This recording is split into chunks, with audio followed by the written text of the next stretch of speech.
আসসালামু আলাইকুম। সবাই কেমন আছেন? আশা করি সবাই ভালো আছেন। আলহামদুলিল্লাহ আমিও ভালো আছি। আজ আমি আপনাদের মাঝে ছোট্ট একটি রেসিপি নিয়ে আসছি, আর সেই রেসিপিটি হচ্ছে পেঁয়াজের পাতা আর হচ্ছে শুটকি। আজকের এই ভিডিওতে আমি আপনাদেরকে পেঁয়াজের পাতা আর হচ্ছে শুটকি দিয়ে কিভাবে ভুনা করতে হয় সেটি আমি আজকে আপনাদেরকে দেখাবো। আমার কিন্তু অনেক প্রিয় একটি খাবার পেঁয়াজের পাতা শুটকি দিয়ে ভুনা করা। সেই খাবারটি আমার অনেক প্রিয়। তো সেই শুটকিটা হচ্ছে ফেওয়া মাছের শুটকি। আমরা বলি ফেওয়া মাছের শুটকি, অনেকে বলে ফেসা শুটকি, অনেকে বলে বাঁশপাতা শুটকি।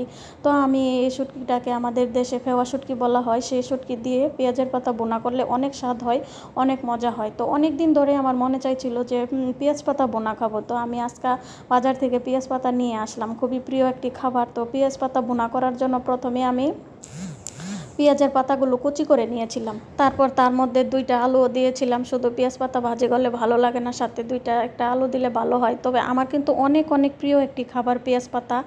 পেঁয়াজের সিজন আসলে, বেশিরভাগ শীতকালে এই সিজনটা আছে, সেই সিজনটাই আমি পেঁয়াজ পাতা আর শুটকি দিয়ে খেয়ে থাকি। তো বিদেশে আসছি তো অনেক দিনই হয়েছে, তো সেরকম খাওয়া হয় নাই।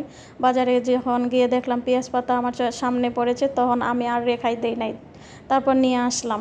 তারপর পেঁয়াজ পাতাগুলো সেরকম অনেকে অনেক উপকরণ দিয়ে রান্না করে, তো আমি আমার মতো করে রান্না করব। অবশ্যই আপনারা আমার এই ভিডিওটির সাথেই থাকবেন।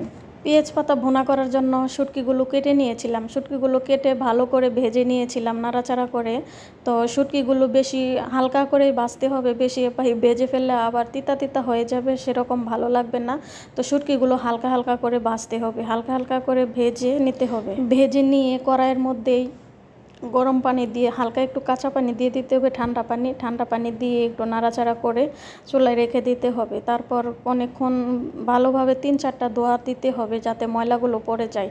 তারপর পেঁয়াজ পাতা ভুনা করার জন্য পেঁয়াজ, রসুন, কাঁচামরিচ, হলুদের গুঁড়া, মরিচের গুঁড়া, অনেক ধরনের প্রায় 2-3 পদের মশলা দিয়েছিলাম। আমি যে মশলাগুলো খাই, তো আমি দেখাই নেই আপনাদেরকে যে কী মশলা দিয়েছিলাম। তো আমি আমার মতো করে রান্না করেছি। অনেকে আবার অনেক কথা বলতে পারেন, তাই সমস্যা নেই।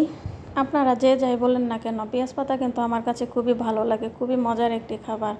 তো আমি সবসময় পেঁয়াজ পাতায় খেয়ে থাকি। তো আপনারা যারা খান কি না অবশ্যই জানাবেন। পেঁয়াজ পাতা অনেকে খায়, আবার অনেকে খায় না। তবে আপনারা যাই বলেন না, আমার কিন্তু খুব প্রিয় একটি খাবার। আমি সবসময় খেয়ে থাকি। পেঁয়াজ পাতা বোনা আমার খুবই ভালো লাগে, আমার খুবই পছন্দের একটি খাবার। তো আজকে অবশেষে বলতে আমি পেঁয়াজ পাতা বোনা করে ফেলেছি। পেঁয়াজ পাতা বোনা কিন্তু আমার কাছে সেই হয়েছিল, হেভি হয়েছিল, অনেক ভালো লেগেছে পেঁয়াজ পাতা বোনা। তারপর পেঁয়াজ পাতা বোনা করে অনেকগুলো ভাতও খেয়ে ফেলেছিলাম আমি। জানি না আপনাদের কাছে কেমন হয়েছে। তো আমার ভিডিওটি আপনাদের কাছে কেমন লাগে অবশ্যই কমেন্টে জানাবেন। জানি আমার ভিডিও অনেকের কাছে ভালো লাগে না, আবার অনেকের কাছে ভালো লাগবে। আর একটা মানুষ সবার কাছে প্রিয় হতে পারে না। সবার পাশে থাকবেন। আল্লাহ হাফেজ।